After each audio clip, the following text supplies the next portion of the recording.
Arts, the New York State Council on the Arts, with the support of Governor Andrew Cuomo and the New York State Legislature, and from the New York City Department of Cultural Affairs in partnership with the City Council under Speaker Corey Johnson, with member support from, okay, here we go, Councilman members Bill Perkins and Mark Levine. Thank you. And our sincere thanks to Scott Greenstein, President, and our partners and his team at SiriusXM for working with the Apollo at this crucial time. They are really amazing. So, we invite the audience to return to the Apollo as we continue to address issues that are important to our community. Join us for our free event honoring the iconic artist, The Last Poets, this Monday on our next Apollo Uptown Hall. Also on January 20th, when we examine the legacy of Dr. Martin Luther King Jr. Okay, so tonight, truly the world is listening as this event is broadcast on SiriusXM for people across the nation. It's fitting, because the topics that will be covered should concern people everywhere. The most. So it's a big night here, and we've got two hosts who are more than up to the task. One moderator hosts a daily talk show on SiriusXM's Urban View and is a Pulitzer Prize-winning journalist, professor, publisher, and change agent.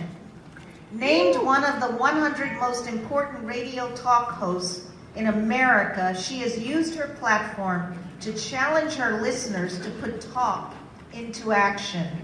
As she often says herself, her show is not a talk show, it's an action show. The other moderator you know for his decades of service on the front lines of the fight for civil rights. He's the host of Keeping It Real on Urban View and other stations, and as a driving force at our tributes here at the Apollo to both Michael Jackson and James Brown. So he's no stranger to this stage. He recently kicked off our season here by hosting our musical tribute, Say It Loud, I'm Black and I'm Proud, at 50. Yes, so sir. now he's back for this event, Say It Loud, with your vote. So, Apollo, please welcome to the stage Professor Karen Hunter and the Reverend Al Sharpton.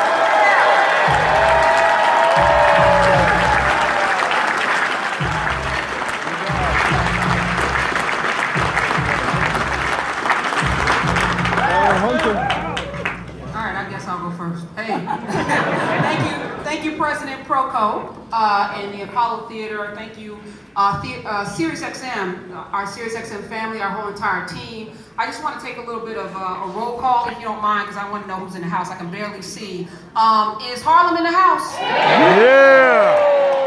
Okay, all right. Brooklyn?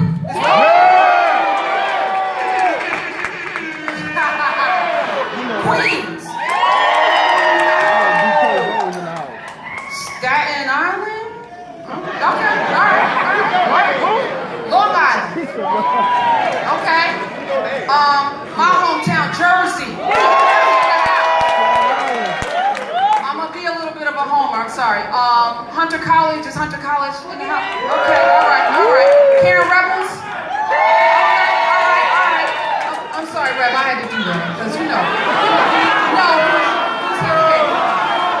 Who did I miss? Oh, the Bronx! How did I miss the Bronx? Oh my God. Boogie Down, yes. Sorry, Bronx, you know, that's my favorite borough. That's why you're from Jersey. We've been together like this, it's been a while.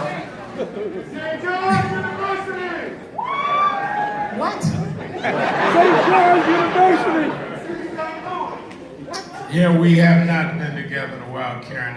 I noticed you took the whole state of Jersey as your... My hometown. Yeah, you know they are cities. It doesn't matter. You forgot the Bronx, but you took... I took Jersey, yeah.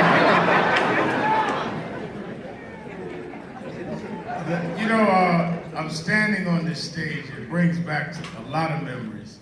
This is where Imhotep Gary Bird used to broadcast. Yes, sir. His community affairs show. Right here from the Apollo Uptown Hall series. This is also where my surrogate father, James Brown, cemented his career. He recorded his live album here, live at the Apollo. It's where we brought him and laid him at state. And it's where I hosted a show honoring his legacy a couple of weeks ago. And Mr. Brown's going to be mentioned a lot tonight because James Brown endorsed Nixon. And that certainly wasn't in line with my leanings. But our political and other differences never stopped me from loving and respecting him as a father. And we would argue politics, talk about say it loud, it would be loud, but he was the father, he would win into the argument. We can disagree without being disagreeable, and that's what we're going to do tonight. So tonight, when you hear an opinion that is different from yours, remember this may be the Apollo, but if you came here to boo somebody, amateur night was last night. Before we can have meaningful conversation about the issues at hand, we need to get a firm grasp of what they're all about. So we're bringing out someone perfectly suited to get us ready. She's the host of Sunday Civics on Sirius XM's Urban View, where she teaches civic education and engagement. Please give it up for my friend L. Joy Williams. How's everybody doing? All right. So if you remember anything from civics class, you may remember that we have 3 branches of government, and that we have a built-in mechanism through which each branch interacts with each other that we call checks and balances. We have the legislative branch, which has the power to make laws, the power of the purse, and the power to declare war. The executive branch, which has broad powers to implement laws by setting national priorities and policy, the power of appointments to the cabinet, to the bench. And finally, the judicial branch, primarily the Supreme Court, whose role is to interpret the Constitution. Just brush it off. So what happens when those checks and balances are all out of whack? When Congress, designed to be the voice and representation of the people, no longer serve and prioritize what's in the best interests of their constituents? What happens when the courts are looking for ways to make one political ideology legal rather than upholding constitutional principles? And what happens when the executive branch implements laws by creating policy and setting national priority that divides, demoralizes, and destroys? Unfortunately, we don't have to imagine this. We are living this reality. A system of checks and balances only works when our leaders in government actually check and balance, not aid and abet. And the framers of this experiment in democracy, flawed though they were explicit in their desire not to create a government in which one ruler or a small group of people had unlimited and unchecked power over the people. It's called tyranny. James Madison would quote the originator of the institution principle of separation of powers in the Federalist Papers. The quote reads, "There can be no liberty where the legislative and executive powers are united in the same person, or if the power of judging be not separated from the legislative and executive powers." So who takes charge when this system is out of whack? Who has the ultimate trump card to check those in power and rebalance the scales? All right. The answer can be found in the first words of the document that each branch is supposed to govern it. What is it? Very good, class.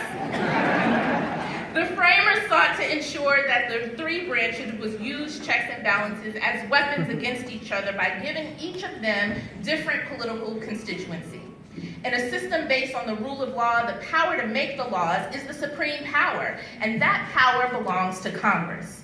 But it's not by accident that the preeminent branch of our government is the only branch where we, the people, have direct influence. That influence comes in the form of our vote. Congress is the only branch where we have a direct say. We indirectly elect the president, and nominees from the Supreme Court certainly don't appear on our ballot. So righting this ship requires something from us. It requires us to take civic action and use all of the tools in our civic toolbox to get us back on track. The reason this election is so important is because this is the time where we have the opportunity to exercise our direct power and vote for a Congress that truly represents we the people. So with that, you're ready to hear from my radio colleagues, and they are ready to hear from you, our moderators, and from you via the questions that you submitted on air and online. So let's introduce them. Zerlina Maxwell is the Senior Director of Progressive Programming on SiriusXM and was formerly Director of Progressive Media for Hillary Clinton's presidential campaign. She can be heard on Signal Boost on SiriusXM Progress, where she co-hosts with our next panelist, her partner in feminism, Jess McIntosh. Jess is a Democratic strategist and executive editor of Share Blue Media, who served as senior communications advisor for Hillary Clinton. When she's not on SiriusXM, she's also a contributor to CNN. Joe Madison.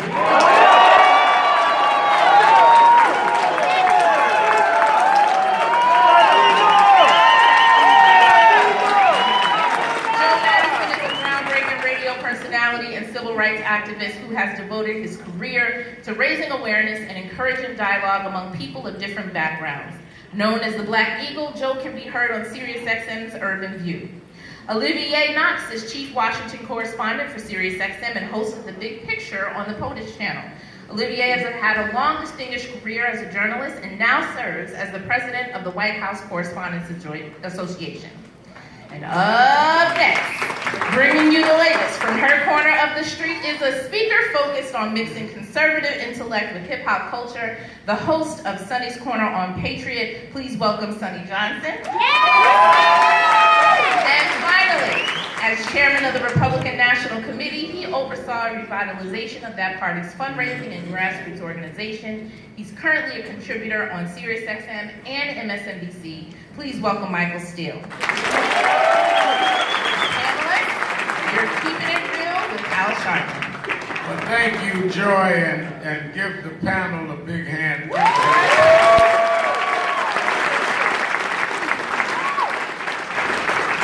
And Sonny, relax, because everybody uptown knows I fight for minorities, and I'm going to look out for you tonight. I'm at the Apollo. I ain't come here to hold no punches. This straight talk. Let's go. Don't worry about it. You start pulling up your dress, you get ready to cut up. I'm trying to be civil tonight. You know, we're here at a theater that was restored and reopened by civil rights attorney and a dear mentor of mine, Honorable Percy Ellis Sutton. And I had an organization, National Action Network, that was founded in the tradition of Dr. King. But Dr. King could not have had his biggest successes like the Fair Act, Fair Housing Act, or the Civil Rights Act, or the Voting Rights Act, without the support of the legislative branches. So it should come as no surprise. The first topic that we're going to address this evening is civil rights and voting rights. I want to start with a question from Lloyd Williams, president of the Greater Chamber of Commerce. And he asks, we've had many reminders recently that division and disunity are pervasive and growing, attributable in no small part to the actions, language, and attitude of the current administration, especially the president. I added that.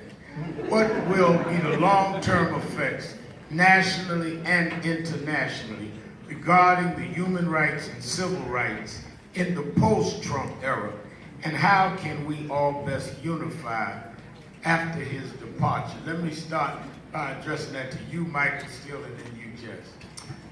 It's going to be a challenge. There's no doubt about it. The environment is very different from what we have come to expect. Certainly, you know, when you get to globalization and some of the bigger issues that the United States has been on the forefront of, particularly in the area of human rights. When we silence our own voice in that area, it becomes problematic in the sense that you then have those who take advantage of that silence. And I think that's going to be a concern for future administrations who don't necessarily buy into the sort of nationalist, kind of unilateralist approach to foreign policy and to international relations. So it's going to be a real big problem, I think, longer term, because the administration has set itself apart from a lot of our typical and traditional allies globally, as well as here, even domestically. We're looking at civil rights, and certainly from a Republican perspective, we have always tried to be on the forefront of that, and in the last 50 to 60 years have steadily walked away from that, which for many of us is a problem. If you understand our history, and you understand the relationship, particularly the African American community, to republicanism, with the founding of the party by individuals like Frederick Douglass and others, then you know that there's a link there. And to walk away from that objectively, to me, has a long-term problem. You cannot then go to a community where you put the Civil Rights and Voting Rights Act in the drawer of the speaker and say, vote for us, when that is something that is of import to that community. You cannot go to a civil rights community and say, hey, let's be a part of the same team, when you refer to the heritage and homeland as a shithole. So there are a lot of problems that are, I think, being put in place now that have a long-term impact that people seemingly don't care about. Jess, well, you do know, Michael, that you mentioned Frederick Douglass. You mentioned Frederick Douglass. You do know President Trump thinks he's still alive. Well, yes. He's been here since Trump started. He's doing really good work. Finally getting recognition. It was sort of a one-way conversation, but yeah. No, I have a lot of liberal friends, and white liberal friends especially, who believe that we will win in 5 days, and then we will have the House, and then we will impeach Trump, and then he will go away, and then everything will go back to normal. Which sounds great, except normal also wasn't so great. We wouldn't have Trump in the first place if we hadn't seen systemic gutting of voting rights across the country. The number of Black Americans thrown off the rolls in Wisconsin outnumbers the margin of error by which Trump defeated Hillary Clinton. So we literally would not be in this position if we had addressed those issues earlier. So going forward, the way we heal is by more civic participation. It's by listening to the women, and especially the Black women who have been leading this movement the whole damn time, and voting every time, and voting all the way down the ballot, and voting for state legislative races where they're actually drawing these lines and they're actually deciding whether or not you get to vote. Everybody knows they have to turn out every 4 years for president, but progressives historically have not done as good a job as they have on the other side of the aisle of turning out in midterms, turning out down ballot, getting engaged in the state races in the state next door to you, and it's because we're busy, and that's understandable. But the only way through is to fix the thing top to bottom, and that requires top to bottom engagement. And they take the census again in 2020. The governors and the state legislators are going to draw these lines. That's why these gubernatorial races are so important. John Higginson of UMass Amherst, he's a history professor there. He raises the question, how do you propose to address the problems of large pockets of African American and Latino voters becoming politically marginalized in the upcoming and subsequent elections by the way of gerrymandering? I want to give that to Zelina and Sonny. How do we avoid that? Yes. Well, we have to win on Tuesday. That's step one. Because as Jess said, the gubernatorial races and the state legislatures are going to be laying those borders around the precincts, around each congressional district and voting district. And so it's important to know that, right? A lot of people don't realize that those state ballot races matter because they are determining the congressional district that you'll be voting for. And if we know anything about here in New York City and in other places, congressional districts are drawn in such a funky way to essentially either isolate Black communities in one pocket so that they have minimal political power, or doing it so that you can just re-elect the same person who's running unopposed each election.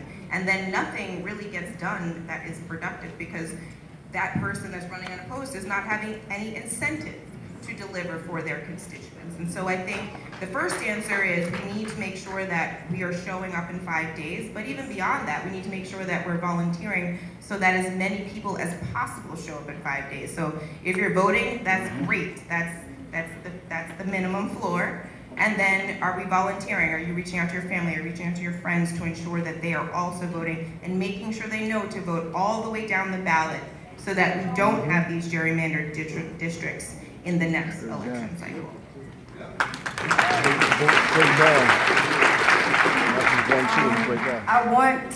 I'm supposed to come up here and be like, rah, rah, rah, Republicans. When the honest truth of the matter is, I can't ask for black people to vote down ticket Republican because there are no down ticket Republicans.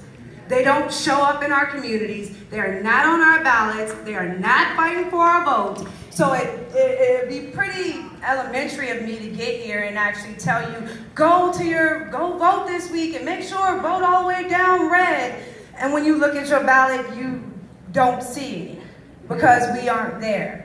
I get in trouble a lot because I call it out. I have to be vocal about it. I'm not going to let it rest. I'm not going to cheer for your president or your congressional candidates if you are not in my community. So that gets me in a lot of trouble with conservatives and Republicans, and I really don't care. I am sitting in a freaking Apollo. Do you get what this means to me right now? When I started this, I came in, sorry Michael Steele, but I'm honest. I came in under Michael Steele's tenure as a Republican, and I left under Michael Steele's tenure as a Republican. Because when I went through and I was meeting all of these new people, I would run into Republicans that could flow, that could rap. And I'm like, why aren't you doing this? Well, it would be shunned by the party. And I'm like, no, what are you talking about? This is who you are. And they were petrified. So after that experience, I said, well, okay, if that's the impediment, if that's what Republicans have a problem with, then I'm going to mix conservative intellect with hip-hop culture in every single thing I do. I'm going to make them eat it. So I wish I could come to you and I could be like, yo, we got you. You know what I'm saying? Go down ballot. This time around, I can't do it, and I'm not going to lie to you and pretend that I can. But hopefully with more people like me on this side of the aisle, making sure that your concerns are brought up constantly, consistently, and without fail, the next time I come to an event like this, I can promise you there's candidates you can actually believe in on the ballot. All right. Now you know you're in the Apollo. We featured a Republican that won't lie to you.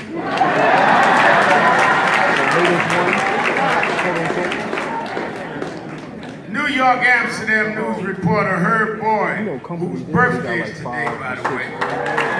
Come on, Herb, a big happy birthday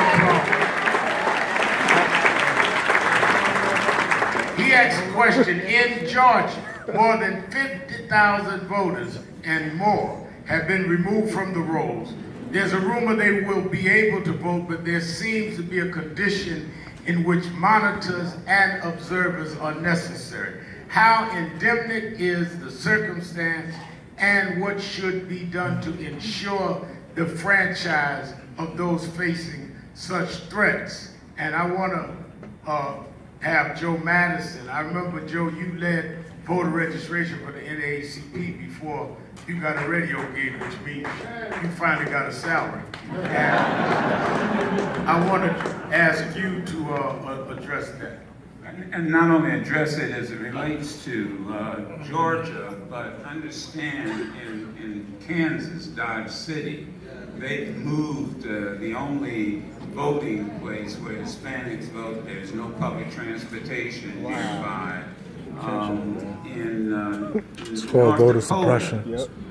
They have not allowed people to vote because they're on reservations with no permanent address. And I could go from state to state. Florida, they are not allowing on the ballot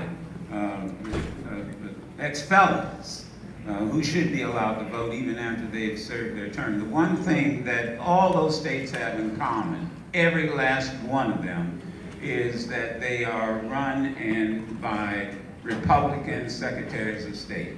And none of this started until after 2008. 2008, what happened? There was a historic turnout of African American voters, and immediately what happened was the argument of voter fraud took place when the chances of getting struck by lightning was greater than the voter fraud that was. That's a fact. And that's a fact. The reality is it goes back to you have to vote down that line because that's the Secretary of State. Look what's happening to Stacey Abrams. The Secretary of State is one of the candidates and on the field playing. How do you play on the field and be the referee? You can't do it. So the bottom line is, it's just like anything else. It's not just the Senate, it's not just the president, it's not just a member of Congress. You've got to go, as you said, to the state legislators because they draw the districts. You've got to go to the prosecutors because they're the ones that deal with Black Lives Matter. And that's really what happens. I do want to go back, though, to something you said about civil rights and human rights. We're in a historic place, as you well know. You grew up here, Rev. And just down the corner here, there was a man by the name of Malcolm X, Shabazz, that put together, he combined civil rights and human rights. There is no separating the two. And what we have seen, unfortunately, is a presidency and a political party, and I say this with love to my friend Michael, we've worked together on many things. There was a time when in the Republican Party, the crazies were the fringe. The racists were the fringe.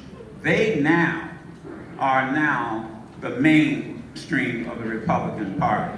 And I wish that the adults in the Republican Party would stand up and speak out. And maybe you might get some of it.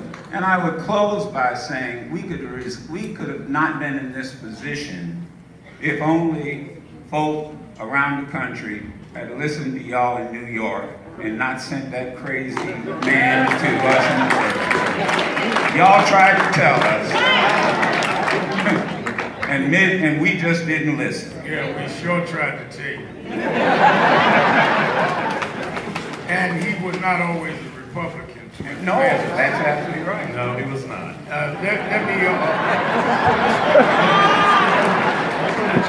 But Michael, you weren't always a Republican either. Republican for 41 years. And the 39 years. You're not 41. I joined this party at the age of 17 growing up in Washington, D.C. And you haven't lived until you've been a black Roman Catholic conservative from Washington, D.C. So I know very well the walk I've walked, and I know very well the walk of this party. And the walk we are walking right now is not. No, well, there have been leading Republicans in New York, Evelyn Cunningham, Gloria too. These are kind that Sonny was referring to. But let me go on, y'all. Y'all gonna make it look like I discriminated against Olivia. Let me ask you a question. Jackie from Boston asks, as evidence mounts that the Saudis murdered a U.S.-based journalist, Republicans seem determined not to hold them accountable. To the contrary, the president and his supporters seem to enjoy encouraging attacks on reporters. How can civil rights survive without a free press? It won't. I have to speak. I thought I was. Rev, in late 2000, I was covering the Gore campaign, and a Gore supporter jumped into the press pen, grabbed my laptop, and threw it in the sand. In 2004, at separate events, a Bush supporter spat on me, and a Kerry supporter threw batteries at me.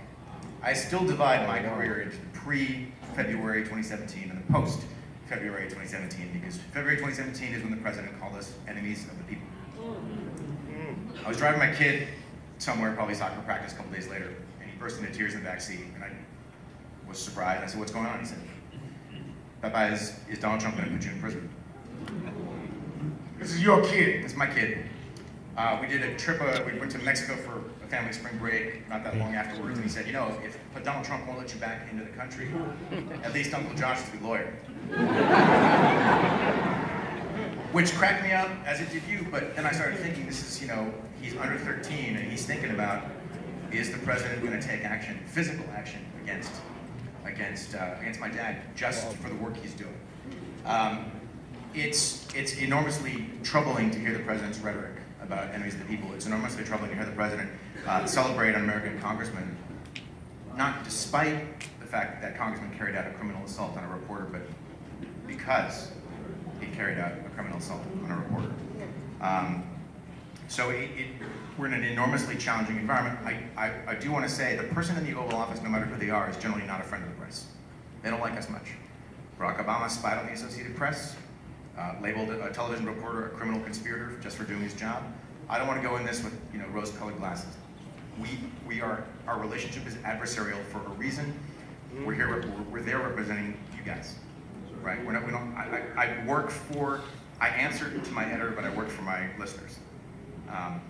The only thing I would say is, please, if you can, out here and in the audience beyond, if you can subscribe to local or regional media. If you can pay for that Starbucks in the morning, you can pay for like a $3 digital subscription. If you think your governor, if you think your state house, if you think the big business up the road, if you think they're all absolutely unimpeachable angels, maybe don't. But if you think that there's a chance that those folks might be double dealing or screwing you over, your local press is how you're going to find out. I got to tell you, I'm not feeling sorry for the press. And I'll be honest with you. I understand what you're saying. I really do. And because the language of the enemy of the press is Stalinistic. It is what Hitler said. I understand that. But, I'll be damned. This man got $7 billion worth of free publicity from the CNN. We knew he was a joke. I mean, people sitting at home knew he was a joke. He was a joke when he started talking about grabbing women by the private part. He was a joke when he was talking about people bleeding. You even said he was a circus, and the media loved it when the head of NBC said this is terrible for the country, but it's good for NBC. So the dog bit you in your ass, and now you're yapping. The reality is you are as responsible for him being where he is today as the people who didn't go vote.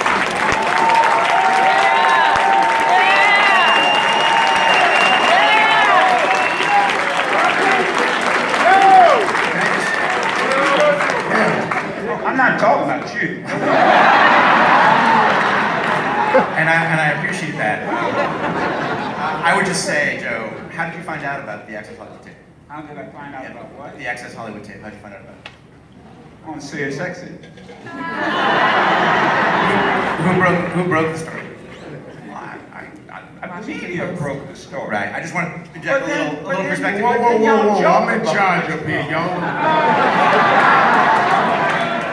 This ain't the Electoral College. I ask a question. Let me ask one more question because we're going to run out of time for this segment. We have a lot. Ann from Denver says the human rights of thousands of immigrants are currently under assault by ICE at the direction of this administration. How can we roll back these policies and begin to reunite families? And I went to Texas to see at the border the kids that were taken out of the arms of their mothers. How do we begin to reunite families that have literally been torn apart? I want to give this to you, Zelina, and to you, Michael Steele. And I think that the number one thing is we need to maintain our focus on this story, right? It broke because Jeff Merkley went down to the border and said, they're not letting me in here. They've detained children in here that they've separated from their parents. And that's how largely the mainstream media picked up on the story, because of his selfie cam video not being allowed into one of these detention facilities. And I think that The thing that is the most sad is that there are babies right now in cages who have been taken from their parents as we sit here right now. And that's not what we're talking about on the news necessarily. We're talking about whatever stupid thing Trump said in his rally 5 minutes ago, or what he tweeted this morning when he was in the bathroom, right? And so I think that, you know, the focus of the media, instead of what he says, needs to be on what he's doing. Because what he's doing is a human rights violation in real time on the border by putting children into cages and giving them aluminum foil blankets. That's not something that, you know, I feel comfortable as a citizen living through without pushing back fiercely on that. Does that mean we go down and protest? Maybe. We might have to do that at some point. But I think the first step is, as individual citizens, we need to put the focus, we need to call our elected officials and ask, what are you doing about the kids on the border? And if you're not doing anything about it, then maybe I need to get a different elected official. I think that we need, as citizens, need to be more engaged and active in pushing our elected officials to do what we actually want them to do, because they work for us. That's literally why they're in there. They pretend like that's not why they're in there, but that is why they're in there. And to make sure that those babies are protected, we as citizens have a responsibility in this dynamic to put that pressure on our folks. And he puts judges on the benches to uphold it, who are confirmed by the Senate, which is why Tuesday's vote is Correct. important, Right. because the Senate confirms lifetime federal judges that uphold this. Michael? Yeah, no, I think that's an important point, and just to pick up where Zelina left off, the fact of the matter is, because the crux of your question is what can be done. Right. To be honest, very little without direct action by people who, working with the media, who exposes the story, then galvanize against the policy. Right now, there are a couple things that are going on that are work to Trump's advantage. One is, to the point you were making a little bit ago about the bright shining objects. He throws out the bright shining objects, and the press and the people follow that down rabbit holes. And so one of those bright shining objects this week was, of course, abandoning or moving or getting rid of Clause 14A of the 14th Amendment. And this whole idea of, babies who are born here aren't citizens. The president goes out and says, oh, well, we're the only country in the world that does this. Well, what about Canada right above your head? What about 32 other countries around the globe? So getting in the face of the politicians and getting in the face of the president on these issues becomes important because of what the second thing you just said. Right now, what is not being paid attention to, while you talk about what's happening here at the Supreme Court level, below, the appointments that are being made at the lower federal courts are amazing. And here's the truth. Look, the dirty little secret is Republicans complain about Barack Obama and what Barack Obama would do. Guess what? Trump is doing everything Republicans said Barack Obama would do and didn't do. Stack the courts, exercise executive authority with impunity, etc. So this is all part of a narrative that's frustrated a great many of the Republicans that I work with who started to push back and make a noise. But here's the problem. You can't make a noise when you leave the office. You can't, when you step off the stage as a U.S. Senator or a United States Congressman, making noise means very little. So that then falls back to the people to stand in the face of this kind of crazy. And I might add one thing Barack Obama didn't do. His mother-in-law and father-in-law were born here. He's talking about his own family. Exactly. His own family. His wife, who would not be here, could not come into the country if his policies were. His first wife, Ivana, was also not a citizen. That's all the time we have for this segment, since we've gotten personal with the president, but he gets personal with us. I want to bring back to the stage Elle Joy. Give her a hand as she comes up. Joy Williams.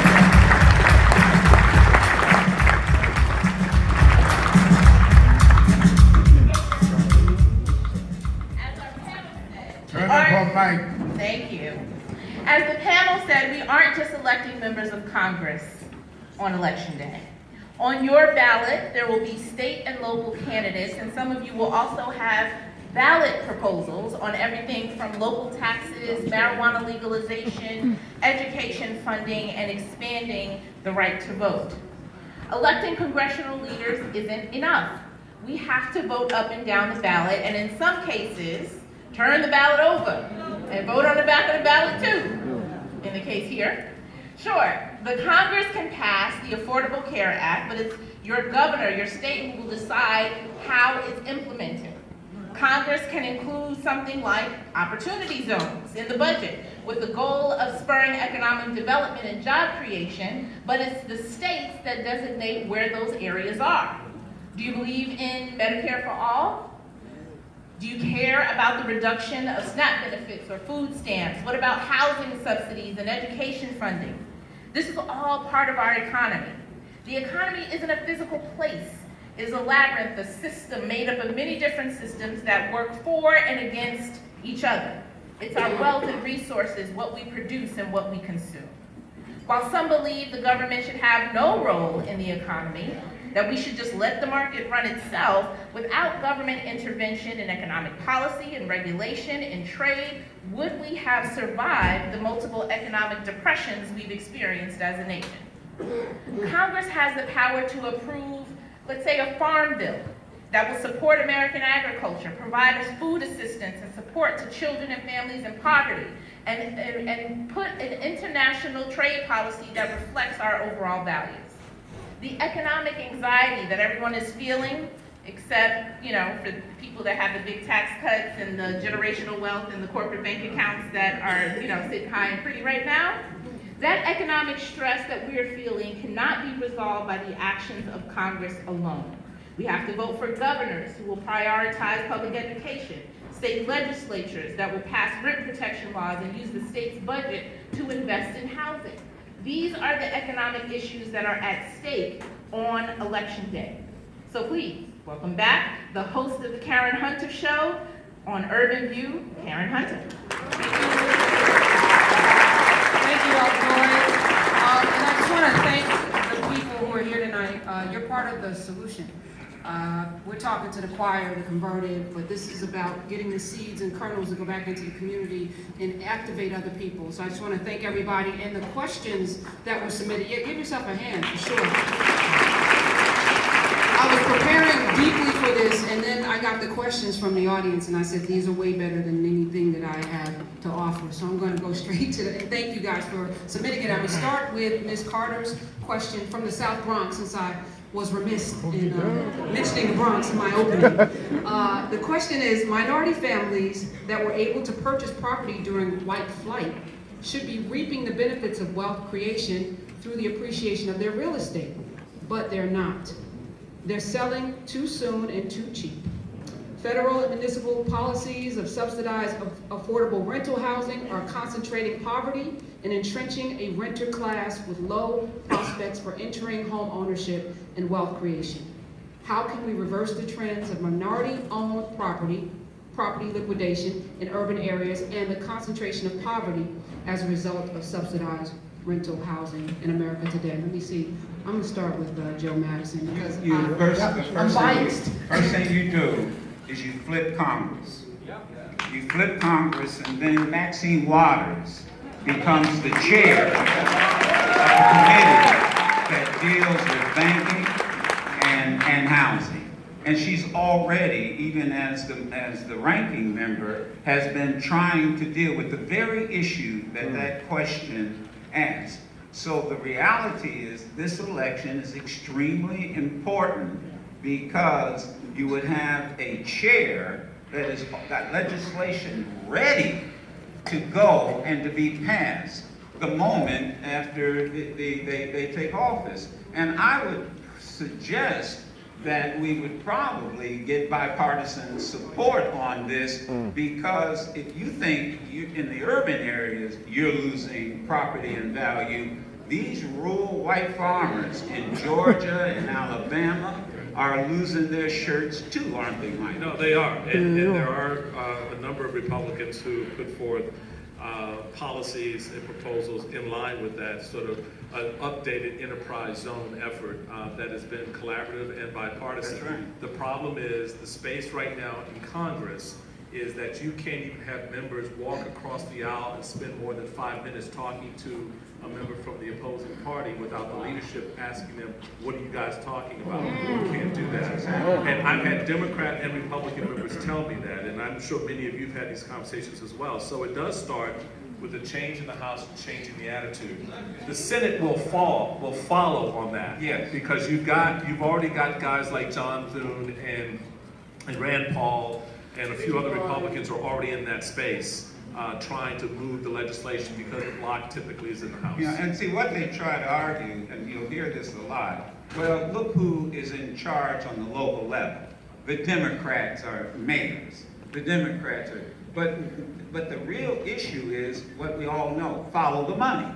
It's the money that is really the driving force on that, and that's why flipping this Congress will check what is now not being done. And it is a leadership question, and we keep trying to tell people that if you are the minority party, you can't even reserve a room on Capitol Hill for a reception without having to ask. That's true. The majority party, can I have a reception for the folks at the Apollo when they come to Washington? And they can say yes or no.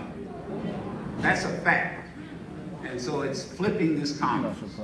So how do we deal with that? I was driving in today, and Harlem, man, is one of the most historic neighborhoods in this country.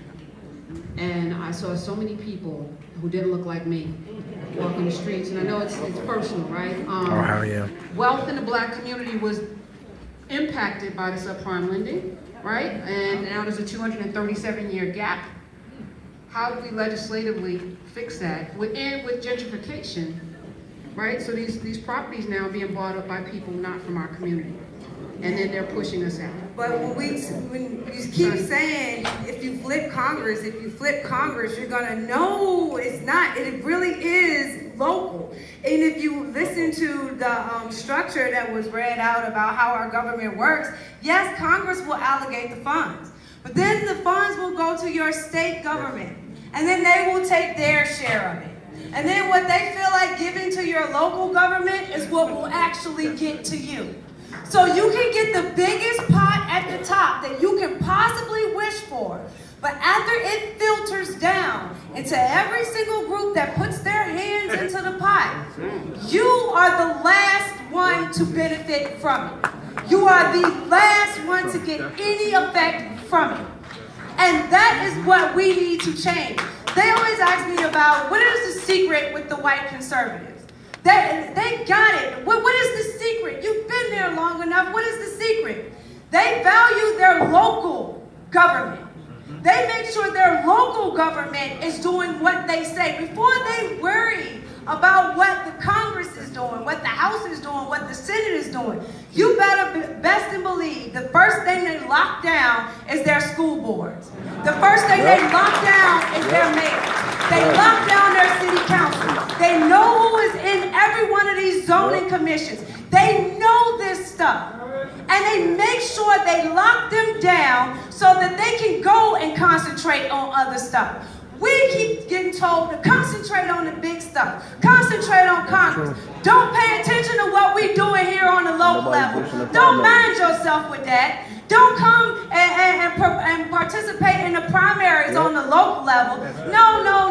Just wait to register to vote right before the election happens. Don't actually put your input on what candidates are on the ballot.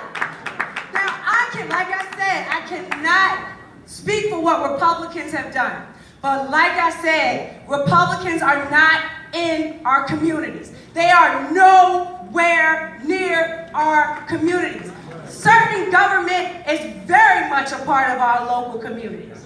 And I don't care if you don't switch parties, I don't care what you do, but you need to start holding those people closest to you accountable for what they are doing and what they have done to our community. You got a valid judgment. Let them finish the. All right.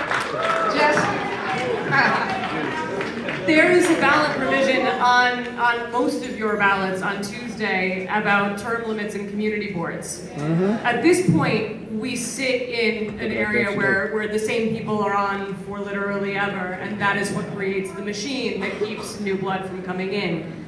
You could vote to put 4 two-year terms together for your community board members and then run for it yourself, if you know what's going on in your neighborhoods. So yes, it's local level, but it's not just local level. Right now, we have a taxation system that is regressive. It is built to reward generational wealth and those who already have it, which means you are not able, Republicans do a great job of saying you want to keep more of what you earn. Well, yeah, we all want to keep more of what we earn. That's not what they're setting us up to do, though. They're setting us up to keep more of what we are given by our parents and lose more of what we earn. What we need to do is elect a Congress that is going to start putting an emphasis on being able to keep the income that you have and tax whatever wealth you're given. That way, if you make enough money to buy a place or to rent a place, you can hang on to it because you're not paying insane taxes on it, because you're being taxed on the wealth that everybody is sitting here with way too much of in this little corner of the world that we don't want to touch. Facts. And we have to fill out our census. 2020, we have to fill out our census because that's where that pot of money starts. The economy, the stock market was raging until last week, right? And the tax cuts, I've had so many callers say, I got a couple of $100 in my paycheck, I'm happy. For these single issue voters for whom all they care about is the money in their pocket, the extra couple of $100 or the stock market. Olivier, what do you say to them? How do you sway them to think more broadly? So I don't know how many voters I know are actually the economy's single issue. It's certainly top issue. The biggest single issue voters I know are judges, particularly on the conservative side.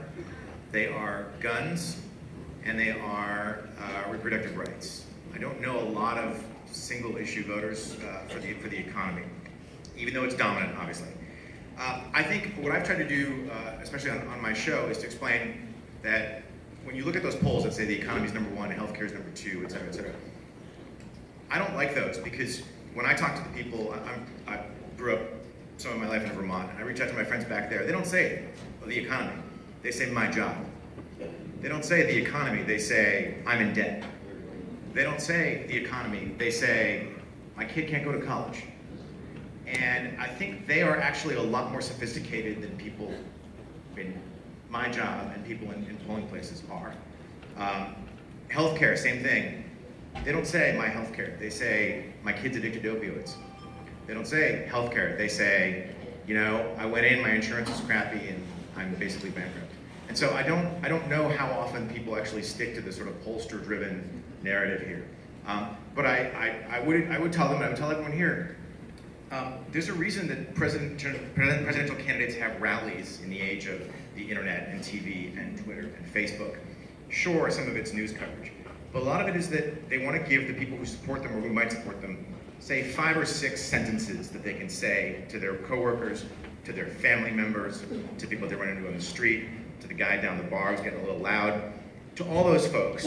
And it's important to stay engaged. It's important for being a citizen is not about turning out every 2 or every 4 years. You got to stay engaged. People in this room can go out and talk to their families. They can talk to their coworkers. They can talk to people they run into on the street. And so part of that sophistication involves person-to-person conversations, certainly not lectures from reporters. I can't wait for the rapid fire part. Ask you about that. Question from Liz from Rye. She asks, the president refuses to release his tax returns, but there's been much reporting on huge corporations like Amazon who pay next to nothing in taxes. What can Congress do to assure those not among the 1% that the rich pay their fair share? Michael Steele? Well, that question assumes that that's what the Congress wants, the rich to pay their fair share. While there's rhetoric around it, the votes aren't there for it. And I think, I would dare say that, you do have a situation on both sides of the aisle where they'll propose legislation that they know will fail. They'll say, yeah, we're all behind this, but they know the Senate will kill it, or they know the House will kill it.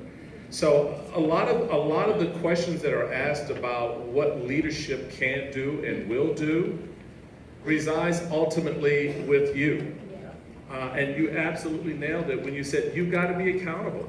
I mean, these folks have got to be accountable to the voters, and the voters have to hold their feet to the fire.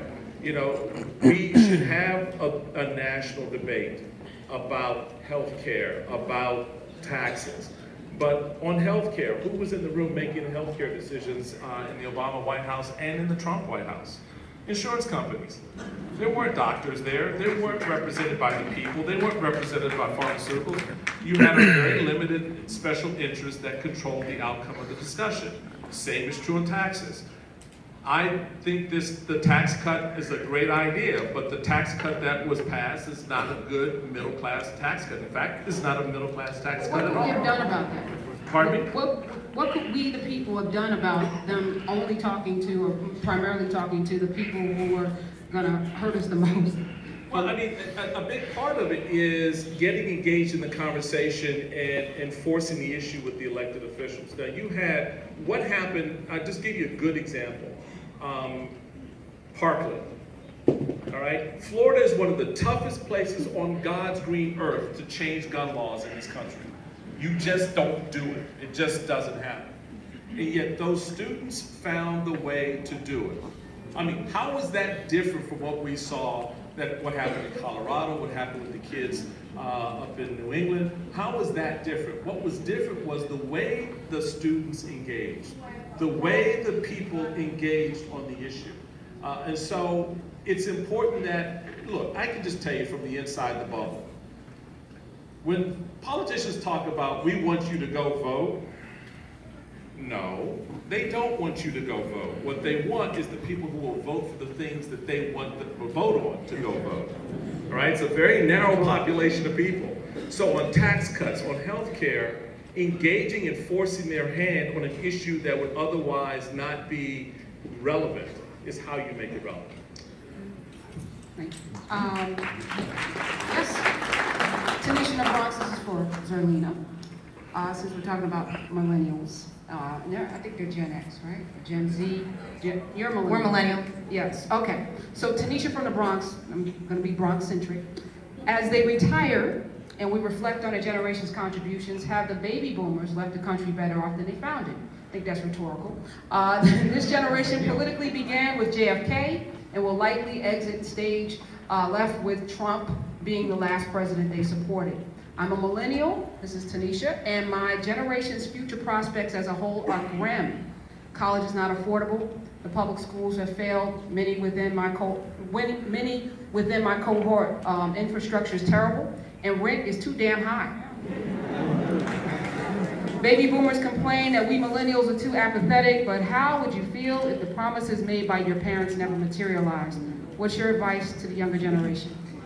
Well, I actually think that it's the older generation that characterizes millennials as disengaged, and they don't care about the world around them. I'm a millennial, and again, millennials are born 80 to 2000. Yeah, we're like 20 to 40. Yeah, so just like a massive part of the population. There's a mischaracterization. There's a mischaracterization of millennials as young people, like 20-year-olds, whereas millennials are a really large, diverse group of people who have myriad interests. Some are going to college, some need to get out of debt because they've had student loans that sent them to college or graduate school, and some are trying to have families and get married and buy homes. So you have a very diverse group of people, and so to say that millennials are not engaged, I push back against that hard every opportunity, because I think that is an overbroad generalization. I also think that millennials and really disease, the kids coming up behind the millennials, those kids are doing all right. And if climate change doesn't take us out before they have an opportunity to help fix this world, they will do it, right? Because I think that, to the point about the boomer generation is the generation that has been in charge largely this whole entire time. And I tell my parents all the time, y'all did some things that could, need some improvements. Like sexism, misogyny, and racism that we are seeing every single day. come out of our president's mouth, and he's supported by many in the boomer generation. So I think it's imperative that as a millennial, we know that we have political power. We know that we can get involved. We don't have to wait our turn in line to run for office. You see so many young women running for office in this particular election cycle because they refuse to wait their turn. If Donald Trump can be president, I could definitely be on the school board, right? So I think this generation is a lot less deferential to their elders in terms of waiting their turn. And I would also say this, as a millennial, just go do it. I think the millennial generation is known as, I think, the startup generation, right? The generation that starts their own businesses, they're entrepreneurs, particularly Black women, that's the largest group of entrepreneurs. And so I think, you know, as millennials, what we need to do is just go do the thing. Don't wait for permission. Don't wait for the elder to tell us it's okay to go do it. Just go do the thing. We're about to see a massive leadership change in terms of younger women. This Congress will have women in their 20s for the first time in history. Every Congress since the start of the Republican has had men in their 20s, every single one, and it has taken until 2018 before we will have women in their 20s. That means that Tanisha's voice was never represented in Congress. That simply never happened before now.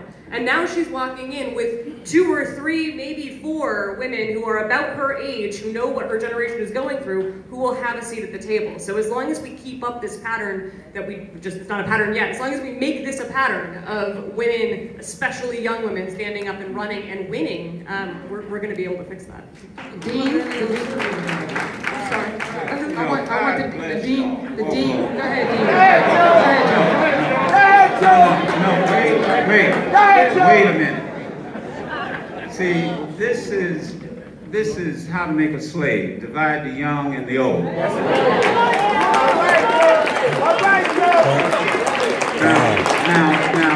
let me tell you something. I had an AARP ad that ran on Sirius XM, and I didn't really know these figures. Those who are 50 years and older, 60 million voted in the last presidential election. The least group that voted was millennials. That's a fact. They were sitting there arguing over, should I vote for Hillary or should I vote for Bernie? And if Hillary doesn't win, I'm not going to vote. And Bernie doesn't win, I'm not going to vote. And millions stayed home. Let me tell you something about baby boomers. There's a hell of a difference between a moment and a movement.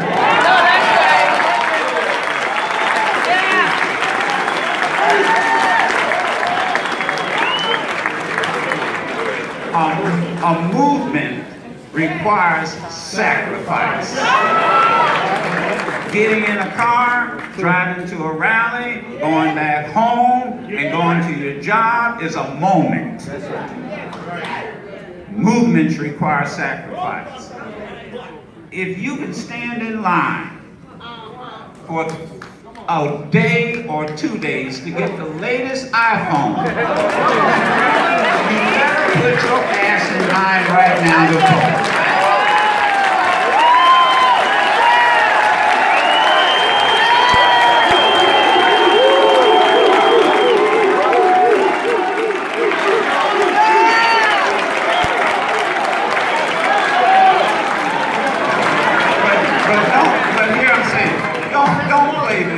Don't fall for this game of division. Let me tell you, when Trump comes after your ass, he don't care if you are Generation X, Y, or Z. That was Tanisha's question. I didn't ask you. That was Tanisha. That was our last question for this particular round. And I just want to thank the panelists again and great questions from the audience and the people who submitted questions at home. And now we're going to pause for a moment to bring your presentation courtesy of Urban Word NYC, a literacy organization with a long-standing relationship with the Apollo Theater.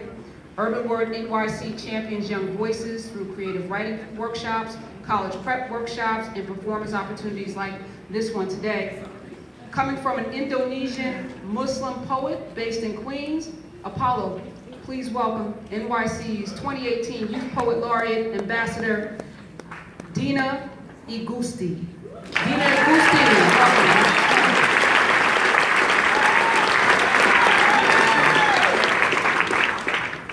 Only 49% of Asian Americans eligible to vote actually voted in the last election. For years, we've been told that sitting down and shutting up will keep us alive, that our silence will be given in exchange for our survival. But silence always leads to other noises that fill the room.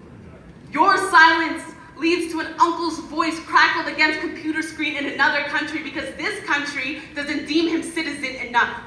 The handcuffs clicking against wrists because they were never considered person enough. The screams of a woman suspended in an old memory because her story wasn't considered true enough. Your silence will not save us this time. Our bloodlines know a tyranny when we see one. Our bones have felt erasure. Our skin has been washed out by another person's face. So what makes you think that our representation doesn't matter in the polls? Vote, because we cannot wait forever. We did not come from a line of those who survived wars and dictators and waters only to be swallowed by the mouths of apathetic politicians who could never pronounce our names. We're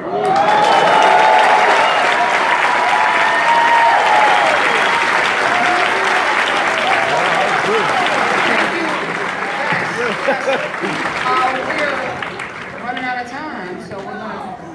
I know. You know, before I can't leave you without doing this.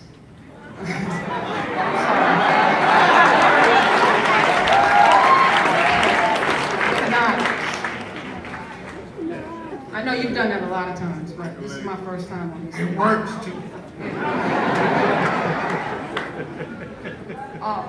We're going to have final thoughts from each of the panelists, and then you and I will give our final thoughts. So let's go in the order that they're seated. Let's hear from Zerlina Maxwell.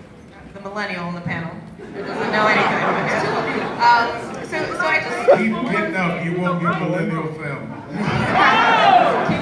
So my final thoughts are every single person in this room has the ability to impact the election on Tuesday, and that's not just with your vote, but that's with all of the people that you know. In addition, we just learned about a tool, crushthemidterms.org, that you can text, phone bank, or canvas, and it's all personalized to your personality type, which I think is cool because if you're an introvert, you don't like to go knock on doors, you just want to sit and text people in Georgia to help Stacey Abrams, you can do that. So that really is my final message because I think that anything else would be a waste of time when there's an election 5 days away that is really going to determine the future of civilization really, because when we're talking about climate change and we're talking about the impact of climate change with hurricanes that are as strong as the history books have ever recorded, it's no longer a drill. It is something that we have to take very seriously. So I hope everybody goes to crushthemidterms.org and signs up to volunteer between now and Tuesday. Yeah, those are your weekend plans. Like try to add it to whatever weekend plans you already have. Like if you get brunch with friends, text some people while you're eating. If you're hanging out with people and you're watching Netflix, like get on the text app. If you want to go somewhere, the weather's kind of nice, check it out and go to Staten Island, go to Long Island. There are a bunch of places very nearby that have super critical, pivotal seats. So the final thing that I want to leave with is only 26% of this country voted for Donald Trump. Only 26%. The rest of them voted for somebody else or they didn't vote at all. And the point is, there are so many more of us than there are of them. We have to show up. So we're getting better. We really do seem to have learned some lessons from 2016. Democratic voter turnout is up 84% over 2014. If that continues, then we're actually seeing the numbers that we knew were always there. They just didn't know that we were counting on them. They know now.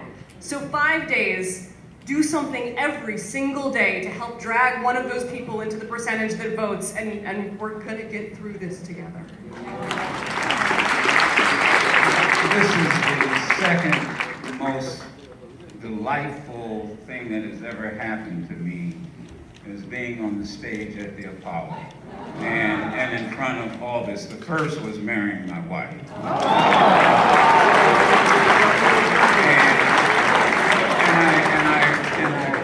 I say that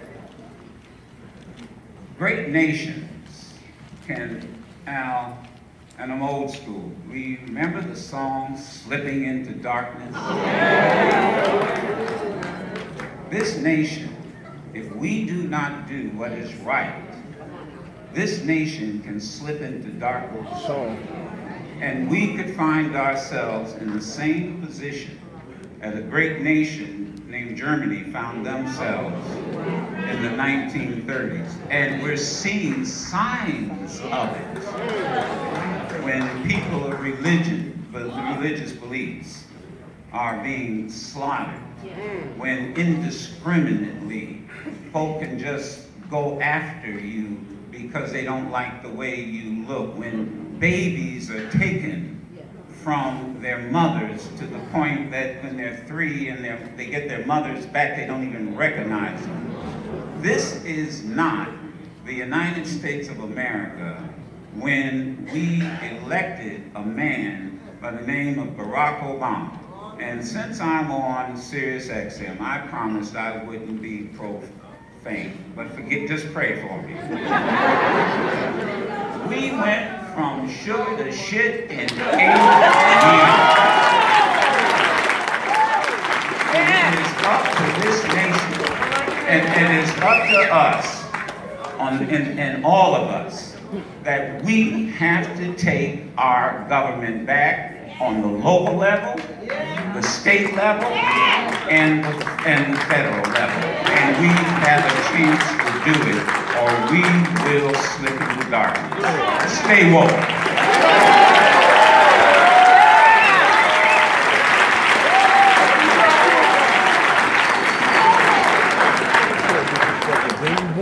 If things don't go your way on Tuesday, just remember that politics isn't every 2 or every 4 years. Remember, you gotta stay involved at the local level, right? Make those phone calls, put in those texts. I don't care who you're texting. I don't care where you're putting your money. Your $10 make a difference. It's not all about Tuesday. We talked about the healthcare debate. Imagine a campaign of pressure on governors who played a huge role in the Obamacare debate, or could have played a bigger role in the Obama.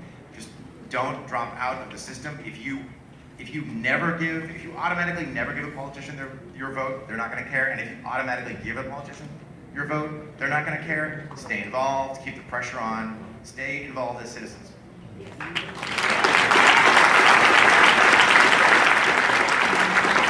First, I said, I'm with you. It was an honor just to be a part of an event at the Apollo. It's something I'm going to remember for the rest of my life. But I will say this. I get it. You know, I'm not walking in blind. I'm not stupid, dumb, or deaf. I do not defend people. You can go back and check my record as long as I've been doing this. I do not defend people. I defend ideas. And I think that we can get back to a level of civility when we get back to defending ideas. I knew that I was going to have a short amount of time to talk tonight, so I did my podcast this week that comes out every single Wednesday called Did She Say That? As a pre-filler for all of this, to give you a history of who I am, what I've done, and I encourage you to check that out. It's called Did She Say That? Available on iTunes and YouTube and all of those places. But this will be my last message that I'd like to deliver to you guys. Your Republican offices are wide the freak open. Nobody is there. So if you are trying to get things done on a local level through your Democratic office and you are finding it impossible, your Republican offices are completely empty. You can literally go in and create the party of your liking with zero opposition. Okay? You don't have to keep fighting for Democrats to listen. If you want to go and start it a different way, go and start it a different way. They're open. And this is what I will say. What are we going to build? Are we going to keep on with the old promises? Or are we going to start saying, yeah, I think Jay-Z said it right when he said we're building legacies. Legacies mean You don't turn your money over to the government and let them give it back to someone else. You give that to your kids, and then you let your kids invest in more property so they become the ones who are privileged. We have to start making a choice. Well, when Black Lives Matter came out, I felt your pain. When every single Republican wasn't listening, when they laughed, I felt your pain, and I yelled at them to please listen. Why can't I hear your pain now? Why are you talking about everybody else's pain now? I would love to say, listen to these people. But you're not talking about your pain anymore. Now you're talking about Trump. Everything revolves around him. Everything he does, you have to have something to say. I want to hear your pain. If you're going to make them listen, you cannot get quiet when a Republican is in office. You cannot get complacent when a Republican is in office. Continue to talk about your pain. And those Republican offices are empty. And I can promise you there is a new group of millennial Black conservatives that are doing our damnedest to get them filled.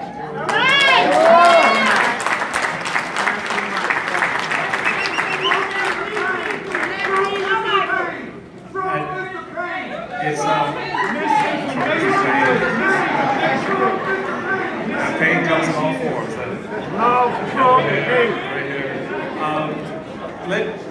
It is an honor to be on this stage, in this place, in this house.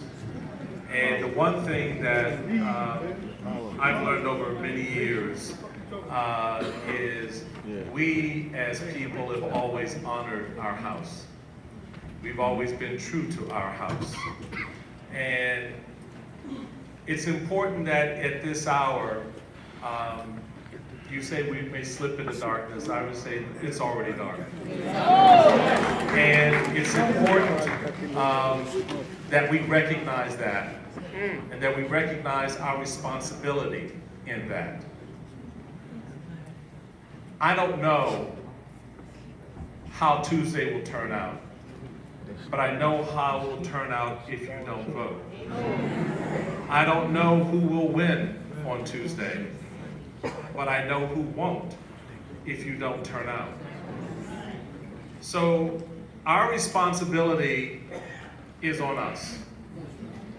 Whether you're a millennial, you're Gen X, you are a baby boomer, it doesn't matter. You are a U.S. citizen. You have a right that's been given to you by the Constitution of the United States to get up and go vote. You have a responsibility to each other to engage in that franchise. Because if you do not vote on Tuesday, keep your mouth shut for the next 2 years.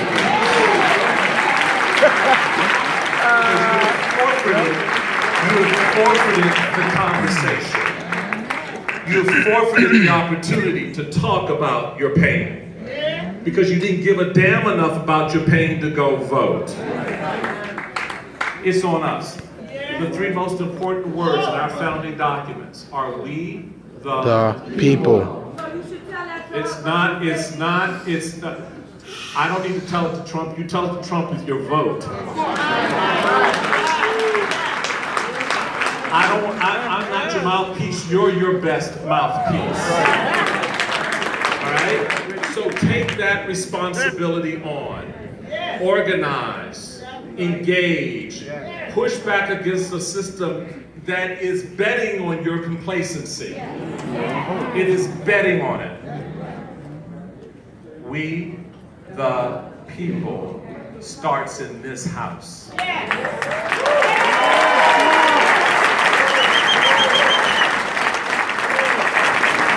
Karen, we heard from the panel. What do you want to share with us? Voting is just the beginning. It's just one step. It's not the end all. And unlike some of our panelists, I'm very optimistic, actually, no matter what happens on Tuesday, because we are more plentiful than we are not. More of us know what the right thing is to do. And again, as I look at this room, I don't even know what to say to you because you're here tonight, which says that you do care, which says that you probably are active, you probably are already organized, and you're probably already the people who vote every single election. So I'm not going to tell you to do something you're already doing, But I want to tell you to encourage and inspire, and don't let one person in your family, in your circle, at work, get away with the nonsense that my vote doesn't matter. Because you already know the answer to that. Don't let anyone get away with telling you that it's helpless and it's hopeless, because it's not. No matter what happens on Tuesday, we're still here. I look out at a sea of beautiful people who have families and goals and dreams, and all of them can be met because we've seen darker times. Unfortunately, in this country, this is not the first go-round at this rodeo. The only difference is we didn't have as many people who have done as many things as the people in this room, including the people on this panel. So I'm actually encouraged by Tuesday. I'm like, bring it. I think we're gonna have a governor in Florida. I think there's gonna be a governor in Georgia. Stacey Abrams. I don't know what's gonna happen in Maryland, but I'm optimistic. And throughout the country, I think that things are gonna change. And Ocasio-Cortez here in New York, there are signs and reverberations of change throughout, and we just have to keep it going. Voting is just the first step. It's just one thing. And then we got to hold people accountable, and then we got to run for office ourselves, some of us in this room. But the bottom line is, if you vote, you got to expect something for it. That's an exchange, right? So thank you guys. This has been an amazing event, and I'm just so grateful that the Apollo has allowed us to do it. So say it loud, Reverend Al. Say it loud. Before I give my closing remarks, let's give the panel another cheer.